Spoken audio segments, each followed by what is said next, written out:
Welcome to Little Dreams, a YouTube channel full of gentle tales where little ones find magic and calm. Little Thumbelina by Hans Christian Andersen. There was once a woman who wished very much to have a little child. She went to a fairy and said, "I should so very much like to have a little child. Can you tell me where I can find one?" "Oh, that can be easily managed," said the fairy. "Here is a barley corn. It is not exactly of the same sort as those which grow in the farmer's fields and which the chickens eat.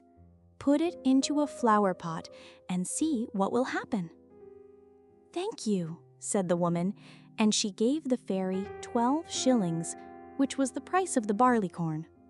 Then she went home and planted it, and there grew up a large, handsome flower, somewhat like a tulip in appearance, but with its leaves tightly closed, as if it were still a bud. "It is a beautiful flower," said the woman, and she kissed the red and golden-colored petals. And as she did so, the flower opened, and she could see that it was a real tulip. But within the flower, upon the green velvet stamens, sat a very delicate and graceful little maiden. She was scarcely half as long as a thumb, and they gave her the name of Little Thumb, or Thumbelina, because she was so small. A walnut shell, elegantly polished, served her for a cradle. Her bed was formed of blue violet leaves, with a rose leaf for a counterpane. Here she slept at night, but during the day she amused herself on a table where the peasant wife had placed a plate full of water. Round this plate were wreaths of flowers with their stems in the water, and upon it floated a large tulip leaf, which served the little one for a boat. Here she sat and rowed herself from side to side with 2 oars made of white horsehair. It was a very pretty sight. Thumbelina could also sing so softly and sweetly that nothing like her singing had ever before been heard.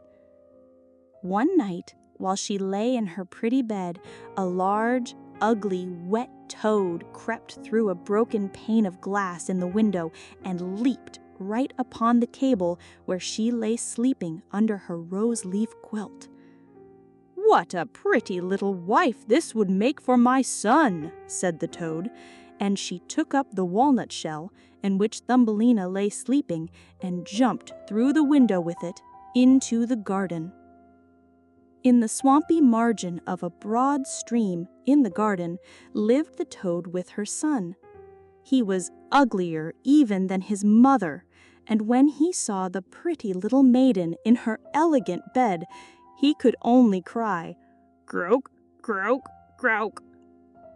"Don't speak so loud, or she will wake, and then she might run away, for she is as light as swan's down. We will place her on one of the water lily leaves out in the stream. It will be like an island to her, she is so light and small, and then she cannot escape. And while she is there, we will make haste and prepare the stateroom under the marsh in which you are to live when you are married." Far out in the stream grew a number of water lilies with broad green leaves that seemed to float on the top of the water. The largest of these leaves appeared farther off than the rest, and the old toad swam out to it with the walnut shell in which Thumbelina still lay asleep. The tiny creature woke very early in the morning and began to cry bitterly when she found where she was, for she could see nothing but water on every side of the large green leaf and no way of reaching the land. Meanwhile, the old toad was very busy under the marsh, decking her room with rushes and yellow wildflowers to make it look pretty for her new daughter-in-law. Then she swam out with her ugly son to the leaf on which she had placed poor Thumbelina. She wanted to bring the pretty bed, that she might put it in the bridal chamber to be ready for her. The old toad bowed low to her in the water and said, "Here is my son. He will be your husband, and you will live happily together in the marsh by the stream."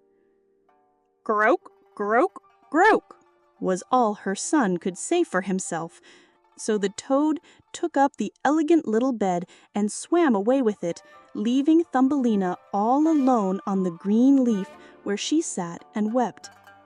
She could not bear to think of living with the old toad and having her ugly son for a husband. The little fishes who swam about in the water beneath had seen the toad and heard what she said. So now they lifted their heads above the water to look at the little maiden. As soon as they caught sight of her, they saw she was very pretty, and it vexed them to think that she must go and live with the ugly toads. No, it must never be. So they gathered together in the water, round the green stalk which held the leaf on which the little maiden stood, and gnawed away at the root with their teeth. Then the leaf floated down the stream, carrying Thumbelina far away out of reach of land. Thumbelina sailed past many towns, and the little birds in the bushes saw her and sang, "What a lovely little creature!" So the leaf swam away with her farther and farther, till it brought her to other lands. A graceful little white butterfly constantly fluttered round her, and at last alighted on the leaf. The little maiden pleased him, and she was glad of it, for now the toad could not possibly reach her, and the country through which she sailed was beautiful, and the sun shone upon the water till it glittered like liquid gold. She took off her girdle and tied one end of it around the butterfly, fastening the other end of the ribbon to the leaf, which now glided on much faster than before, taking Thumbelina with her as she stood. Presently, a large cockchafer flew by. The moment he caught sight of her, he seized her round her delicate waist with his claws and flew with her into a tree. The green leaf floated away on the brook, and the butterfly flew with it, for he was fastened to it and could not get away. Oh, how frightened Thumbelina felt when the cockchafer flew with her to the tree, but especially was she sorry for the beautiful white butterfly which she had fastened to the leaf, for if he could not free himself, he would die of hunger. But the cockchafer did not trouble himself at all about the matter. He seated himself by her side on a large green leaf, gave her some honey from the flowers to eat, and told her she was very pretty, though not in the least like a cockchafer. After a time, all the cockchafers who lived in the tree came to pay Thumbelina a visit.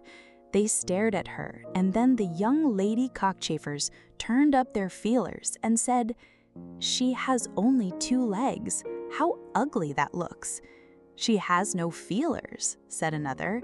"Her waist is quite slim. Pah, she is like a human being." "Oh, she is ugly," said all the lady cockchafers. The cockchafer who had run away with her believed all the others when they said she was ugly. He would have nothing more to say to her and told her she might go where she liked.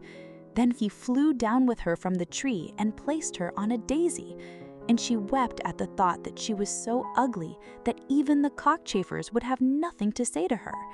And all the while she was really the loveliest creature that one could imagine, and as tender and delicate as a beautiful rose leaf. During the whole summer, poor little Thumbelina lived quite alone in the wide forest. She wove herself a bed with blades of grass and hung it up under a broad leaf to protect herself from the rain. She sucked the honey from the flowers for food and drank the dew from their leaves every morning. So passed away the summer and the autumn, and then came the winter, the long, cold winter. All the birds who had sung to her so sweetly had flown away, and the trees and the flowers had withered. The large shamrock, under the shelter of which she had lived, was now rolled together and shriveled up. Nothing remained but a yellow, withered stalk. She felt dreadfully cold, for her clothes were torn, and she was herself so frail and delicate that she was nearly frozen to death. It began to snow too, and the snowflakes, as they fell upon her, were like a whole shovelful falling upon one of us, for we are tall, but she was only an inch high. She wrapped herself in a dry leaf, but it cracked in the middle and could not keep her warm, and she shivered with cold. Near the wood in which she had been living was a large cornfield, but the corn had been cut a long time. Nothing remained but the bare, dry stubble standing up out of the frozen ground. It was to her like struggling through a large wood. Oh, how she shivered with the cold! She came at last to the door of a field mouse, who had a little den under the corn stubble. There dwelt the field mouse in warmth and comfort, with a whole room full of corn, a kitchen, and a beautiful dining room. Poor Thumbelina stood before the door, just like a little beggar girl, and asked for a small piece of barley corn, for she had been without a morsel to eat for 2 days. "You poor little creature," said the field mouse, for she was really a good old mouse. "Come into my warm room and dine with me."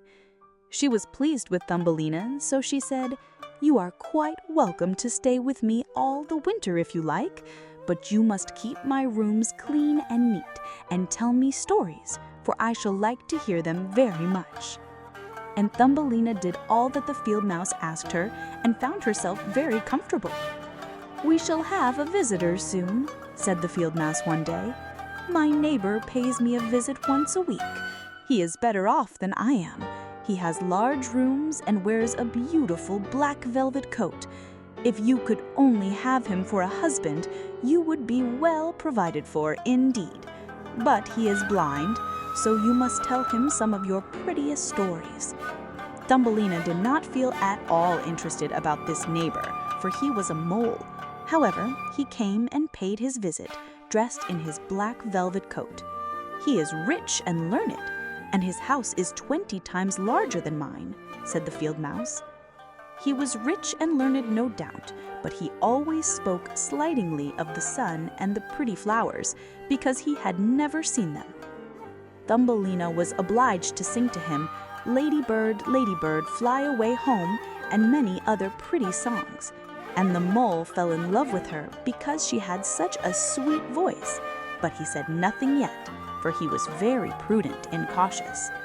A short time before, the mole had dug a long passage under the earth which led from the dwelling of the field mouse to his own, and here she had permission to walk with Thumbelina whenever she liked.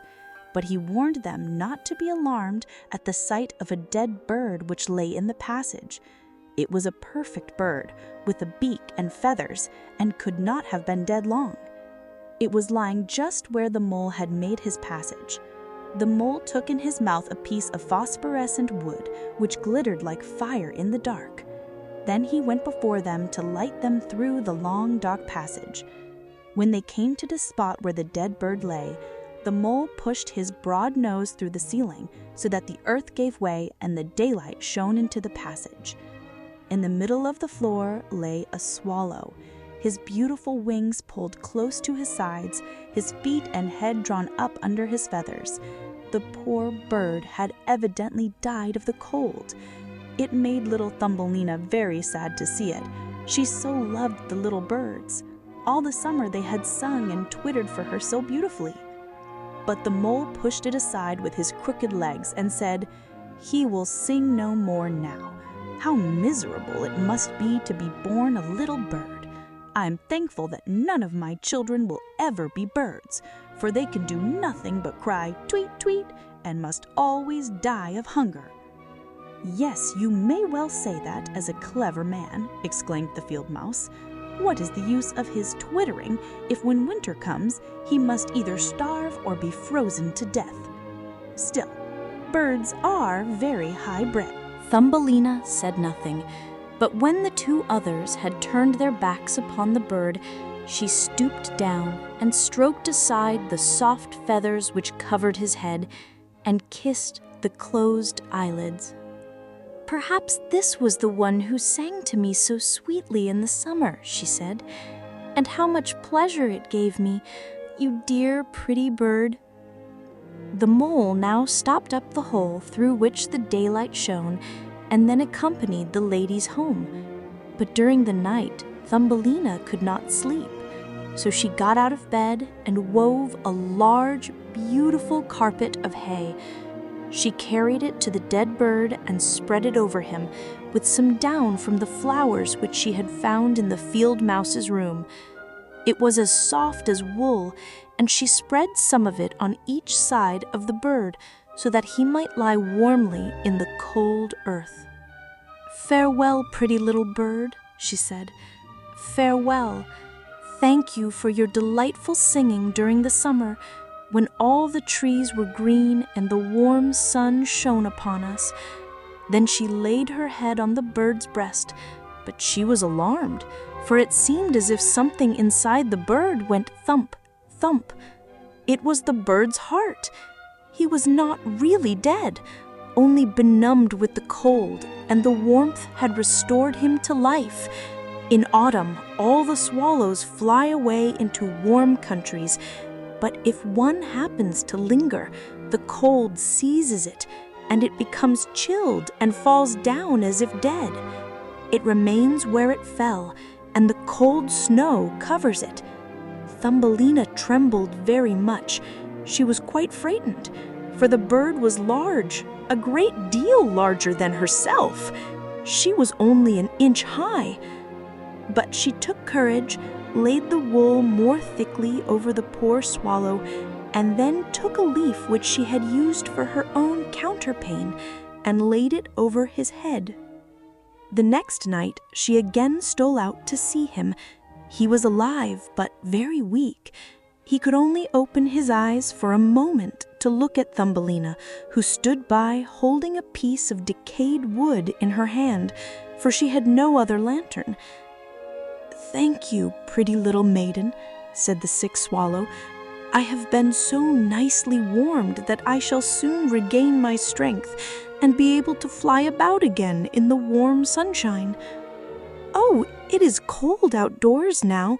It snows and freezes. Stay in your warm bed. I will take care of you." She brought the swallow some water in a flower leaf, and after he had drunk, he told her that he had wounded one of his wings in a thorn bush and could not fly as fast as the others, who were soon far away on their journey to warm countries. At last he had fallen to the earth and could remember nothing more, nor how he came to be where she had found him. All winter the swallow remained underground, and Thumbelina nursed him with care and love. She did not tell either the mole or the field mouse anything about it, for they did not like swallows. Very soon the springtime came, and the sun warmed the earth.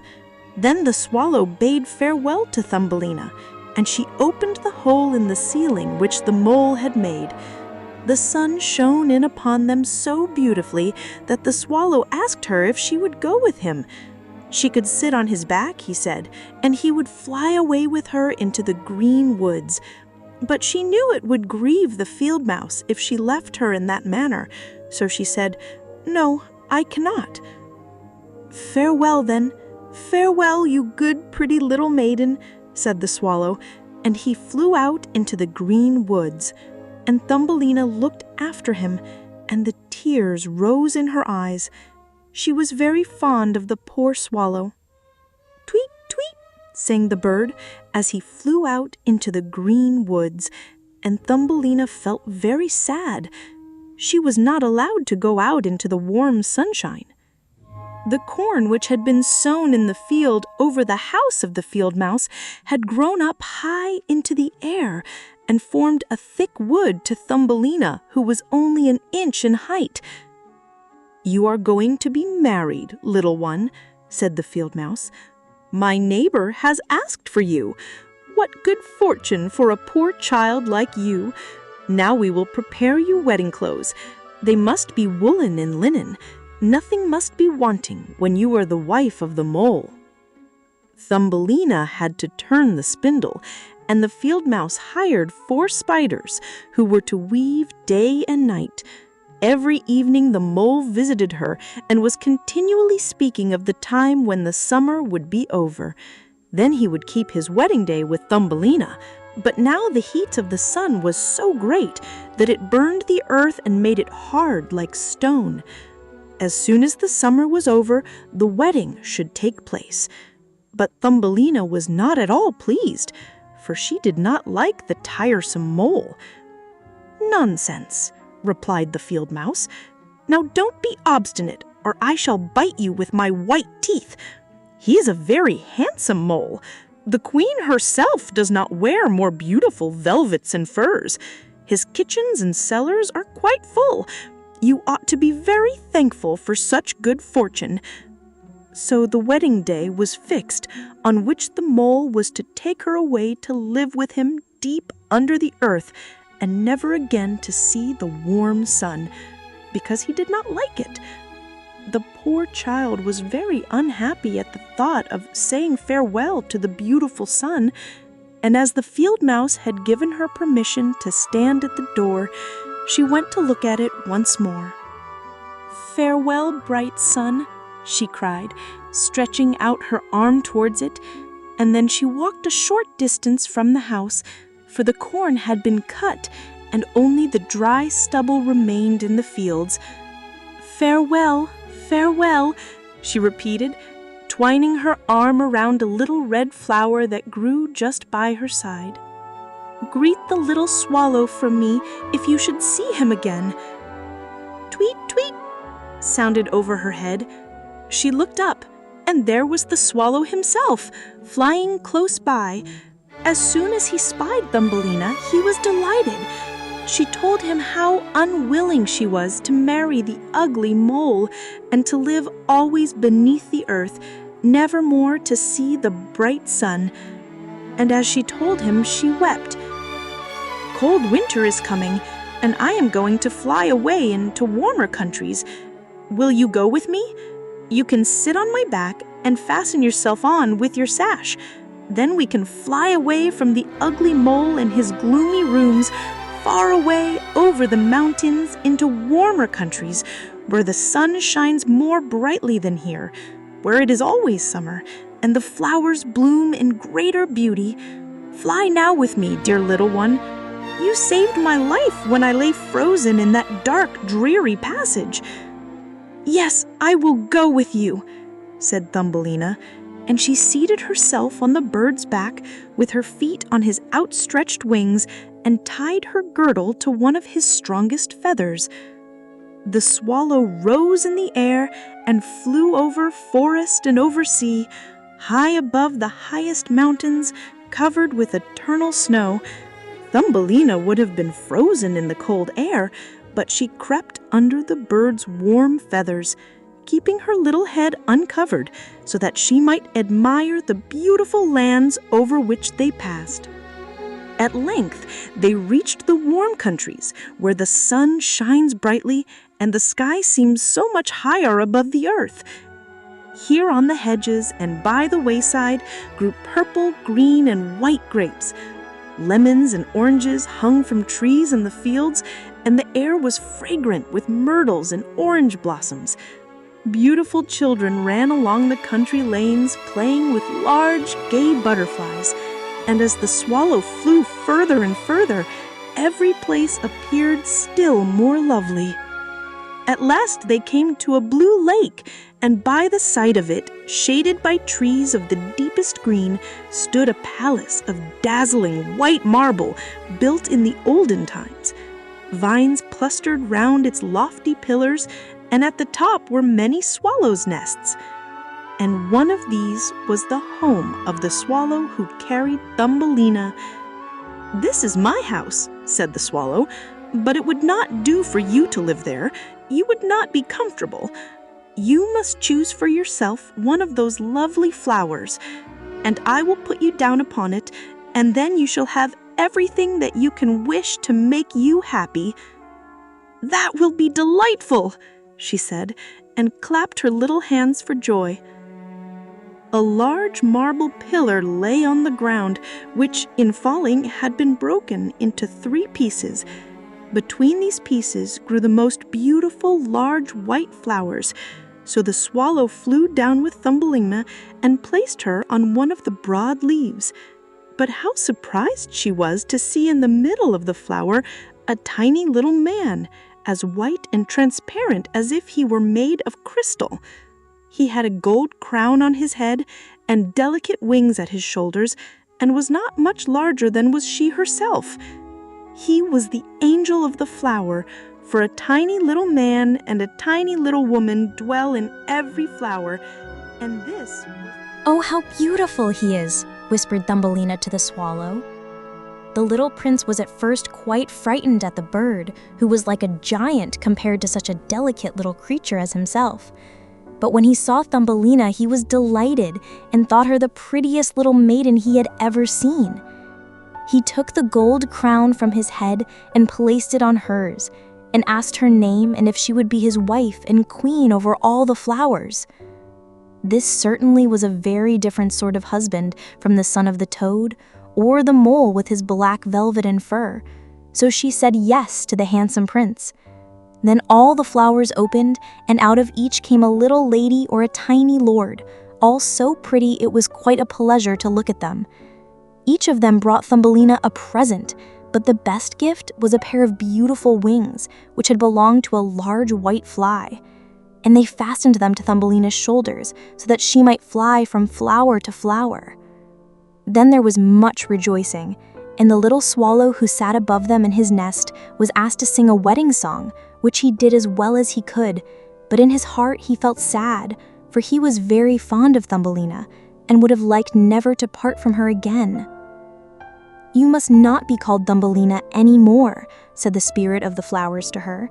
"It is an ugly name, and you are so very lovely. We will call you Maya."